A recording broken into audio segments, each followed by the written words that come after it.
Hello दोस्तों, आप सभी का एक बार फिर से हमारे इस यूट्यूब के प्लेटफॉर्म पे बहुत-बहुत स्वागत है। उम्मीद करते हैं कि आप लोग अच्छे से तैयारी कर रहे होंगे। हम लोग जो बीपीएससी एईडीओ के लिए जो सीरीज़ चला रहे हैं, अभी हम लोग करंट अफेयर्स का भी सीरीज़ कर रहे हैं और हिस्ट्री का भी सीरीज़ हम लोगों ने चालू किया है। अब हम लोग आज से जो जनरल एप्टीट्यूड का जो पार्ट है, उसके लिए हम लोग सीरीज़ लेकर आए हैं। आज हमारा पहला लेक्चर है। इसमें हम लोग क्या करेंगे कि जो प्रीवियस ईयर के क्वेश्चन है, जो रेलवे में आए हुए क्वेश्चन है, जो एसएससी में आया हुआ क्वेश्चन है, वैसे क्वेश्चन को हम डिस्कस करेंगे। आपको थोड़ी देर का समय देंगे, आप उसे सॉल्व करने की कोशिश करेंगे। उसके बाद फिर मैं आपको आंसर बताऊंगा और आप लोगों के साथ डिटेल डिस्कशन भी करूंगा। ठीक है। जिन लोगों को एप्टीट्यूड से डर लग रहा है, वो लोग हमारे साथ जुड़ सकते हैं। मैं आप लोगों से ये प्रॉमिस करता हूँ कि आप अगर हमें फॉलो करते हैं, आप सिर्फ़ और सिर्फ यूट्यूब पे ही हमें फॉलो करते हैं, तो आपको किसी भी कोर्स को परचेज़ करने की ज़रूरत नहीं पड़ेगी। ईमानदारी के साथ हम मेहनत करेंगे। हाँ, लेकिन आपको भी साथ में मेहनत करना होगा, तब जाकर आप पॉजिटिव रिज़ल्ट देखेंगे और एईडीओ में सिलेक्शन पाएँगे। ठीक है? तो चलिए, बिना बातों को बढ़ाए हुए हम चलते हैं पहले क्वेश्चन की तरफ। देखिए, जो पहला क्वेश्चन है हमारा, देखिए, ये क्वेश्चन पे जाने से पहले मैं आप लोगों को बता दूं, अगर थोड़ा बहुत भी अगर आपको बेसिक पता होगा परसेंटेज का और बेसिक पता होगा रेशियो एंड प्रोपोर्शन का, तो आप आज के सीरीज़ का हर सवाल को आप आसानी से कर पाएंगे। ठीक है। तो देखिए, अगर आप नहीं भी करेंगे तो आपको चिंता करने की ज़रूरत नहीं है। मैं आप लोगों को डिटेल सॉल्यूशन बताऊंगा और आपको अच्छे कॉन्सेप्ट भी सिखाऊंगा जो एग्जामिनेशन में आप यूज़ कर सकेंगे और बहुत ही फास्ट वे में आप आंसर निकाल पाएंगे। ठीक है, चलिए तो हम लोग चलते हैं पहले क्वेश्चन की तरफ। पहला क्वेश्चन है, the value of 28% of a number is 35। What is the number? किसी संख्या के 28% का मान 35 है, तो संख्या क्या है? चलिए, थोड़ी देर आप लोग समय ले लीजिए और इसे सॉल्व करने की कोशिश कीजिए।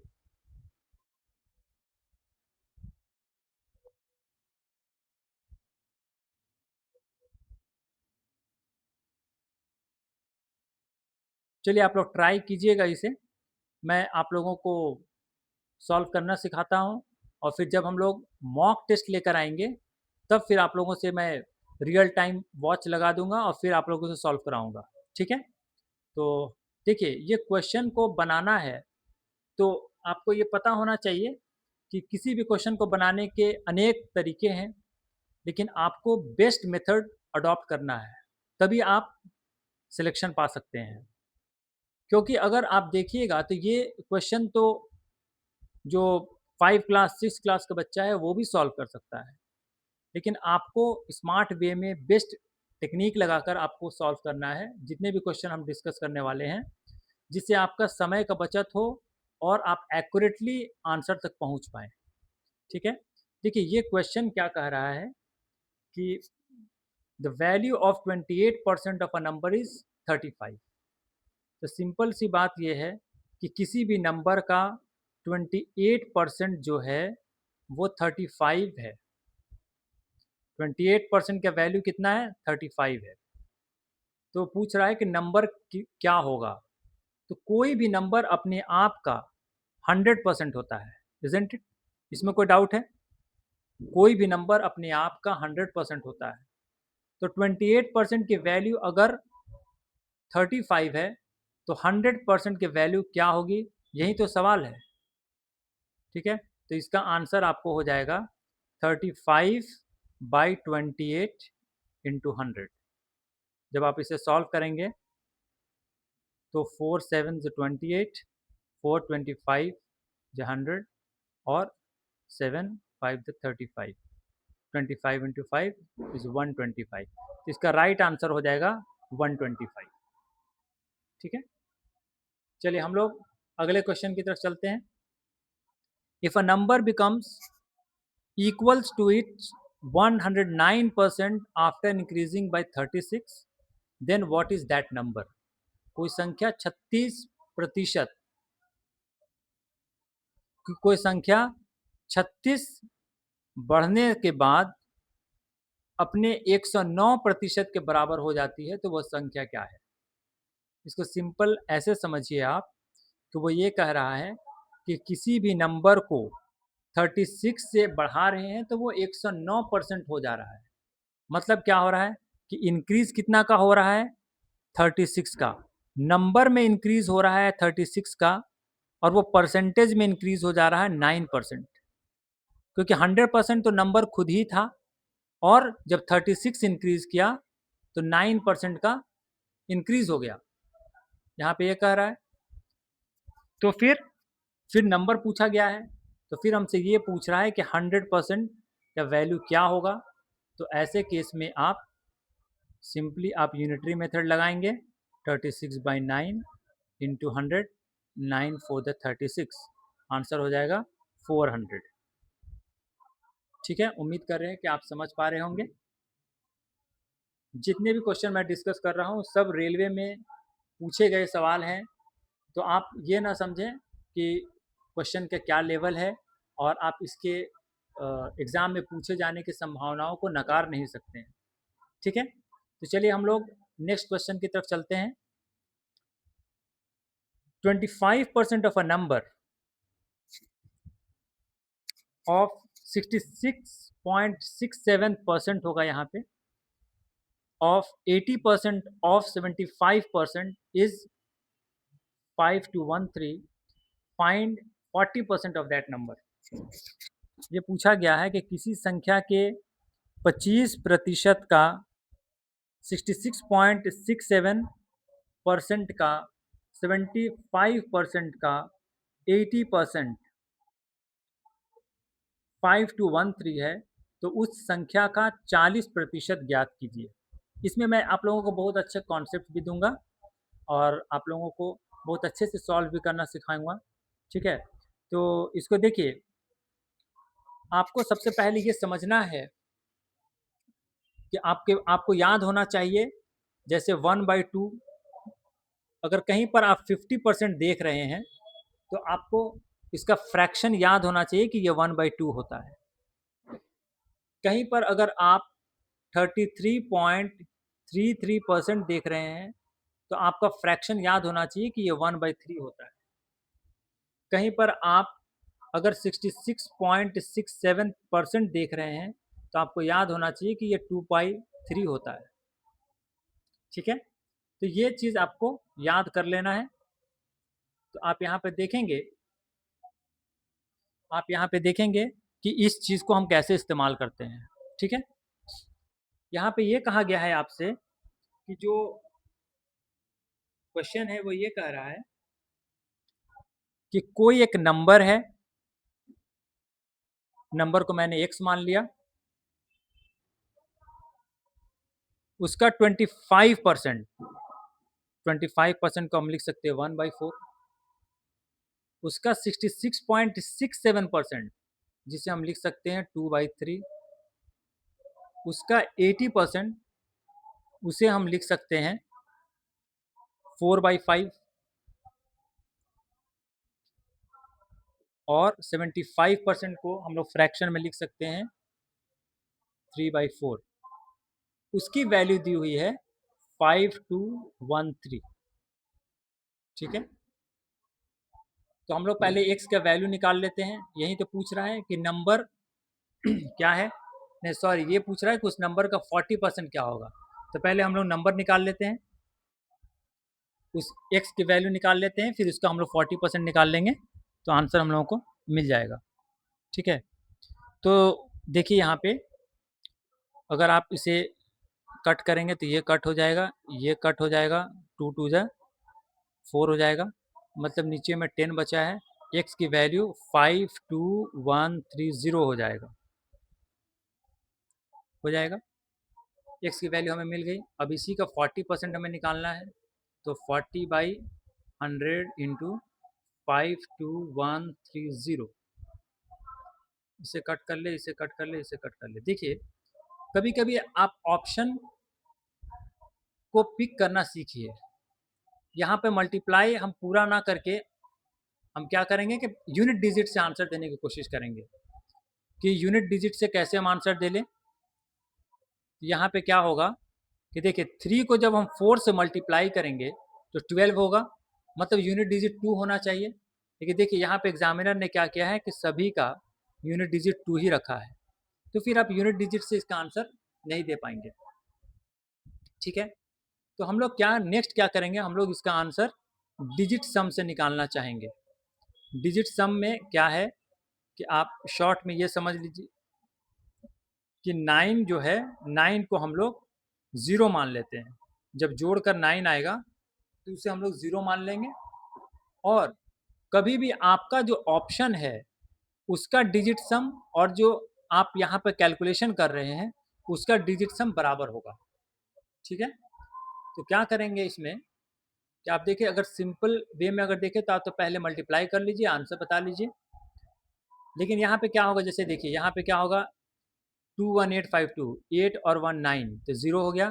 522, मतलब 8 और 1 9 हो गया, तो ये 0 बन गया। 5 और 2 और फिर 2, तो 9 हो गया, तो यहाँ पे डिजिट सम 0 हो गया। फिर यहाँ पे देखिए, यहाँ पे देखेंगे आप तो 8 11 13 18 20, तो 20 हुआ, तो डिजिट सम क्या हो जाएगा, 2 हो जाएगा। डिजिट सम का मतलब ये होगा कि जो पूरा ऐड करके जो आएगा फिर आप उसे जब तक कि वो ऐड करते रहिए जब तक वो सिंगल डिजिट ना हो जाए। ठीक है, फिर यहाँ पे देखिए 522 9 हो गया, और फिर यहाँ का डिजिट सम क्या होगा, 9 8 हुआ। यहाँ पे आप देखिए 522 9 हुआ, और यहाँ का डिजिट सम 8 और 2 10 हुआ, तो 1 हुआ। आप देखिए यहाँ पे डिजिट सम कितना आएगा ऑप्शन जो है उसमें, तो आप ये देखेंगे कि 531, ये 9 हो गया ऐड करने के बाद, तो इसे 0 बना लीजिए। फिर 4 इंटू 2 8, तो यहाँ पर 8 है, और यहाँ पे 8 कहाँ पर है डिजिट सम, ये वाला। इसका मतलब कि राइट आंसर आपको ये हो जाएगा 20852। अगर आपको नहीं भी समझ में आया तो आपको हम अलग से डिजिट सम का एक क्लास लेकर आपको ऑप्शन एलिमिनेट करना सिखाएंगे, लेकिन फॉर द टाइम बिंग आप समझिए कि आप ऐसे आंसर कर सकते हैं। ठीक है, चलिए तो हम लोग चलते हैं नेक्स्ट क्वेश्चन की तरफ। If A is 30% more than B, if A is 30% more than B and B is 20% less than C, then A is to C is what? यदि A B से 30% अधिक और B C से 20% कम है तो A और C के बीच का रेशियो क्या होगा, अनुपात क्या होगा। जब भी ऐसा क्वेश्चन आए तो आप रेशियो प्रोपोर्शन को आसानी से कीजिए, उसे सिंपल फॉर्म में लाने की कोशिश कीजिए। देखिए यहाँ पर कितने नंबर की बात हो रही है, एक तो ए है, बी है, फिर सी है। तो आप यहाँ पे पहले लिख लीजिए ए, फिर बी, फिर सी, लिख लिए। If A is 30% more than B and B is 20% less than C, कभी भी अगर ऐसा हो तो आप सबसे लास्ट से शुरू कीजिए। जब सॉरी, जब लास्ट से आप शुरू करेंगे तो आप देखेंगे ये कि सी क्या है, सी को हम लोग 100 मान लेते हैं। बोल रहा है कि if A is 30% more than B and B is 20% less than C, तो इससे 20% लेस है, मतलब ये 80 है।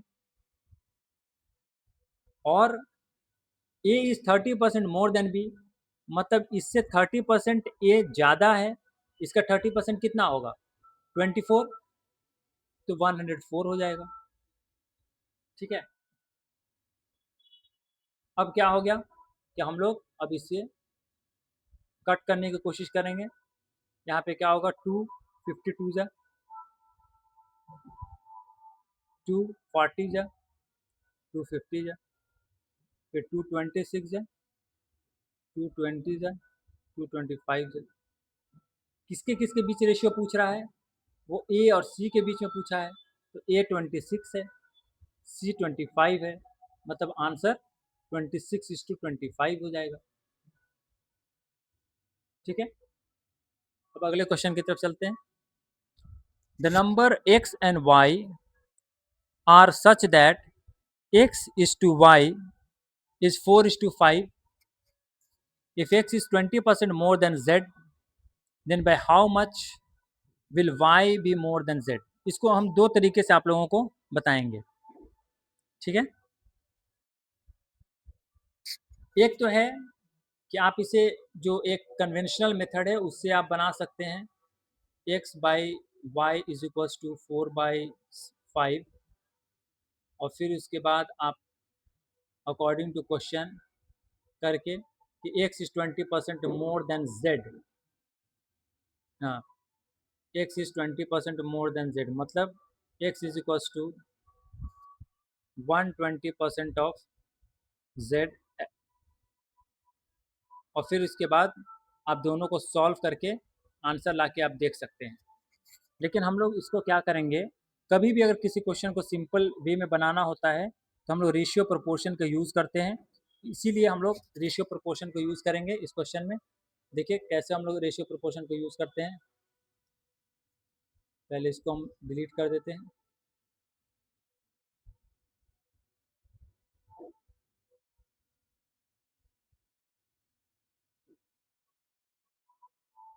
ठीक है, तो देखिए इसमें क्या है कि यहाँ पर आप देखिए सबसे पहले आप एक्स लिख लीजिए, फिर वाई लिख लीजिए, फिर जेड लिख लीजिए, रेशियो का साइन दे दीजिए, ठीक है।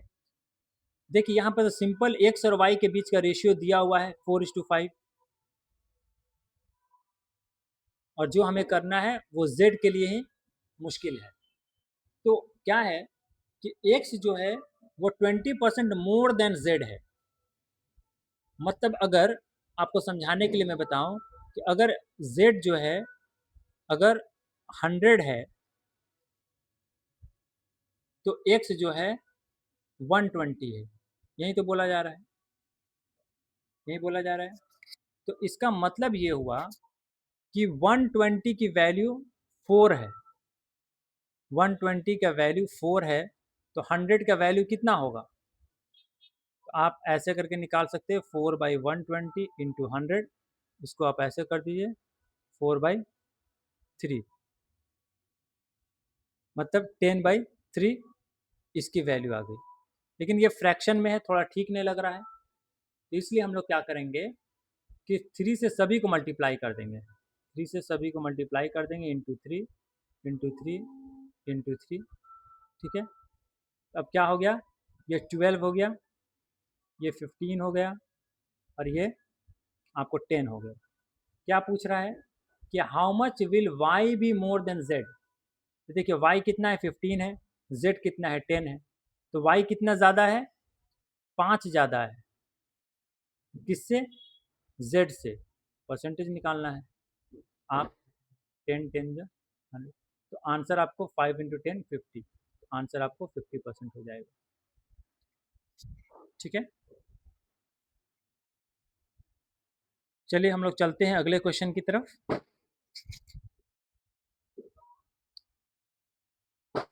यहाँ पे क्या है, if 20% of 160 plus 10% of 50 is equals to x minus 1, then what will be the value of x। यदि 160 का 20% प्लस 50 का 10% x माइनस 1 है तो x का मान क्या होगा, ठीक है। तो इसमें सिंपल से क्या होगा, मैंने आपको पहले वाले क्वेश्चन में बताया था कि जहाँ पे परसेंटेज दिखे उसका फ्रैक्शन आपको याद होना चाहिए। यहाँ पे क्या हो सकता है, 20% को आप लिख सकते हैं 1/5 इंटू 160, प्लस 10% को क्या लिख सकते हैं 1/10 into 50 is equals to x minus 1, ठीक है। 5 3 जा 15, और 5 3 जा 15, 5 2 जा 10, और यहाँ पे देखिएगा 10 5 जा 50, 37 is equals to x minus 1, x is equals to 38, answer आपको 38 हो जाएगा, ठीक है। चलिए हम लोग चलते हैं नेक्स्ट क्वेश्चन की तरफ। If 15% of A ratio 25% of B is equals to 8:11, then A is to B is equals to what? यदि A का 15% का अनुपात B का 25% के समानुपात 8:11 है, तो A अनुपात B किसके बराबर होगा? ठीक है, अगर ऐसा क्वेश्चन पूछा गया है तो आप देखिए इसको आप कैसे कर सकते हैं, काफ़ी आसानी से इसको किया जा सकता है। इसमें आप ऐसे कर सकते हैं कि यहाँ पे आप लिख लीजिए 15% of A is equals to 25% of B is equals to 8:11। ठीक है, ये सही है। इसी में आपको A इज टू बी निकालना है। तो जब आपको A इज टू बी निकालना है तो आपको क्या करना होगा, देखिए आप ऐसे कर सकते हैं कि ये वाले दोनों पोर्शन को ही अभी हम लोग कंसीडर करते हैं, तो इसको इसको कैंसिल कर दीजिए और उसके बाद आप लोग देखिए यहाँ पे एक काम किया जा सकता है कि जो 50 एक मिनट रुक जाइए, एक मिनट रुक जाइए, इसे थोड़ा हम लोग और सिंपल वे में करेंगे। ठीक है,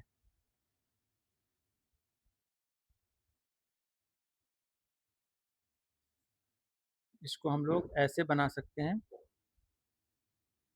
ये ये शायद इसका ऑप्शन ही गलत लग रहा है यहाँ पे। ठीक है, यहाँ पे ऑप्शन हम लोगों को गलत लग रहा है, या तो क्वेश्चन में कुछ गड़बड़ी है। यहाँ पे देखिए अगर ए इज टू बी निकालना है तो सिंपल हम लोग ए इज टू बी यहाँ से निकाल लेंगे 25/15 और 5:3 हो जाएगा। ठीक है, लेकिन शायद यह क्वेश्चन कुछ गलत है, इस क्वेश्चन में कुछ एरर है, हम देख कर फिर आप लोगों से अगले क्लास में डिस्कस कर लेंगे इसको। ठीक है, तो फिलहाल के लिए अगर ए इज टू बी पूछता और क्वेश्चन ये होता तो हम लोग इसको आंसर दे सकते थे, आंसर ये आ जाता, लेकिन शायद कुछ और पूछ रहा है, क्वेश्चन में कुछ गड़बड़ी है। ठीक है, यहाँ पे अब हम लोग एक काम करेंगे कि अब नेक्स्ट क्वेश्चन को हम लोग देखते हैं। A student multiplied a number by 5/3 instead of 3/5। ये ऐसा सवाल हर एग्जाम में लगभग पूछे जाते हैं। A student multiplied a number by 5/3 instead of 3/5, what is the percentage error in calculation? देखिए ये क्वेश्चन को पहले मैं समझाता हूँ। ये बोला गया है कि एक नंबर है, उसको हमें मल्टीप्लाई करना था 3/5 से, और गलती से हमने मल्टीप्लाई कर दिया 5/3 से। तो इसमें कितना परसेंट का एरर हो गया कैलकुलेशन में, वो आपको बताना है। ठीक है, तो इसको देखिए हम लोग ऐसे कर सकते हैं, जैसे देखिए 5/3 से मल्टीप्लाई हो गया, ये गलत है। और सही वाला क्या है कि हमें मल्टीप्लाई करना था 3/5 से। आप दोनों को क्रॉस मल्टीप्लिकेशन कर दीजिए, तो ये हो जाएगा 25, ये हो जाएगा 9। तो एक्चुअल वाला जो एरर हमसे हुआ है, दोनों के बीच में डिफरेंस कितना है 16 का, तो एरर कितना हुआ है 16/25 इंटू 100, 25 4 जा, तो 16 इंटू 4 64% आंसर आ जाएगा। ठीक है, जो इस तरीके से नहीं करना चाहते हैं, उनको और एक तरीका अगर सीखना है तो ये सिंपल तरीका पे स्टिक कर सकते हैं। सबसे आप ये मान लीजिए कि कोई भी नंबर है, नंबर को हम लोगों ने अपने सहूलियत के लिए ऐसा नंबर मानेंगे कि जो 5 और 3 दोनों से आसानी से डिविजिबल हो। तो हमने ये मान लिया कि जो नंबर है वो 15 है, उसको गलती से किससे मल्टीप्लाई कर दिया गया 15 इंटू 5/3, तो वैल्यू क्या हो गया 25। और इसी नंबर को करना किससे मल्टीप्लाई था हमें 15 इंटू 3/5, 5×3 = 15, मतलब कि 9 आंसर आना चाहिए था, आ गया कितना 25। तो कितना का एरर हुआ, अब फिर आप इसको डिफरेंस देख लीजिए, तो 16/25 इंटू 100। ऐसे भी कर सकते हैं, चाहे आप ये वाला तरीका अपना लीजिए या तो आप इससे, दोनों से आप आसानी से आंसर निकाल सकते हैं। ठीक है, नेक्स्ट क्वेश्चन की तरफ चलते हैं हम। If the numerator of a fraction is reduced by 80% and the denominator is increased by, नहीं, डिनोमिनेटर भी रिड्यूस हुआ है, is reduced by 60%, the resulting fraction is 5/6, what is the original fraction. देखिए क्या हुआ कि पहले कुछ फ्रैक्शन होगा और बाद में इसे कुछ न्यूमरेटर में ऐड करके, कुछ उसमें डिनोमिनेटर में डिक्रीज करके, न्यूमरेटर में डिक्रीज करके फ्रैक्शन को चेंज कर दिया गया, और फ्रैक्शन चेंज होने के बाद कैसा हो गया, 5/6। पूछा जा रहा है कि चेंजिंग से पहले ओरिजिनल फ्रैक्शन क्या था, यही पूछा जा रहा है। ठीक है, तो हम लोग इसको कैसे निकालेंगे, देखिए क्या है कि ये जो 5 का वैल्यू है ओरिजिनल वाले से 80% डिक्रीज करने के बाद आया है, 80% डिक्रीज करने के बाद आया है। मतलब क्या होगा कि ये जो है ये तो सिर्फ और सिर्फ 20% का वैल्यू है, समझ में आ रहा है ना। तो फिर 100% का वैल्यू कितना होगा, ये 20% का वैल्यू है, तो 100% का वैल्यू आपको हो जाएगा 25। ठीक है, डिनोमिनेटर में देखिए, डिनोमिनेटर को कितना रिड्यूस किया गया, 60%। तो ये जो वैल्यू है ना, वो तो असल में तो अपने वैल्यू का सिर्फ 40% है, क्योंकि 60% रिड्यूस कर दिया गया। तो जब 40% का वैल्यू आपके पास 6 है, तो फिर 100% का वैल्यू कितना होगा, 6 दूनी 12 और फिर 3 15। ठीक है, और फिर इसे आप सिंप्लीफाई कर दीजिए, 5 5 से और 5 3 से, आंसर 5/3 हो जाएगा। ठीक है, अब हम लोग चलते हैं अगले क्वेश्चन की तरफ। Two numbers are 10% and 20% less than a third number. By what percent should the second number be increased to make it equal to the first number? ये सवाल है, काफ़ी मज़ेदार सवाल है। इसको देखिए कैसे हम लोग सॉल्व करते हैं। फिर ये परसेंटेज है, 2-3 नंबर का कंपैरिजन है, तो हम लोग इसे रेशियो प्रोपोर्शन से बनाएंगे। तो कितना नंबर है, 3 नंबर है, 1 बी सी। ठीक है, तो देखिए 2 numbers are 10% and 20% less than a third number. अगर थर्ड नंबर को हमने 100 मान लिया, तो जो सेकेंड वाला जो नंबर है वो 20% लेस है, तो 80 हो जाएगा। 2 numbers are 10% and 20% less than a third number, ये वाला 10% कम है थर्ड नंबर से, तो ये 90 हो जाएगा। ठीक है, अब इसमें क्या होगा कि फिर आप इसको 0 0 0 को कट कर दीजिए। अब ये बोल रहा है कि सेकंड नंबर को हम कितना परसेंटेज से इंक्रीज करेंगे कि वो फर्स्ट नंबर के बराबर हो जाएगा। तो पहले दोनों के बीच का डिफरेंस को देख लेते हैं, कितना है, 1 है। हाँ, और किसको इंक्रीज करना है, इंक्रीज तो हमें करना है बी को, इसीलिए नीचे ये लिखेंगे, 8 लिखेंगे इंटू 100। आप देखिएगा कि 1/8 इंटू 100 आएगा आपको 12.5%। ठीक है, तो हमारा आंसर हो जाएगा 12.5%। ठीक है, चलिए तो आज के लिए बस इतना ही, फिर हम लोग आपसे मिलेंगे अगले वीडियो में। अगर आपको हमारा चैनल पसंद आ रहा है तो आप ज़रूर इसे सब्सक्राइब कर लीजिए और नोटिफिकेशन बटन पे क्लिक कर लीजिए, ताकि जो भी हम वीडियो बनाएं आप तक इसकी सूचना पहुंच सके और आप इसका लाभ उठा सकें। ठीक है, अगर हमारे लिए कोई सजेशन है तो आप हमारे ईमेल आईडी, हमारे टेलीग्राम चैनल पे आप सजेशन दे सकते हैं, हम ज़रूर इस पर वर्क करेंगे और आपके फीडबैक लेकर हमें बहुत खुशी होगी। ठीक है, तो चलिए आज के लिए बस इतना ही। All the best, thank you very much, good bye.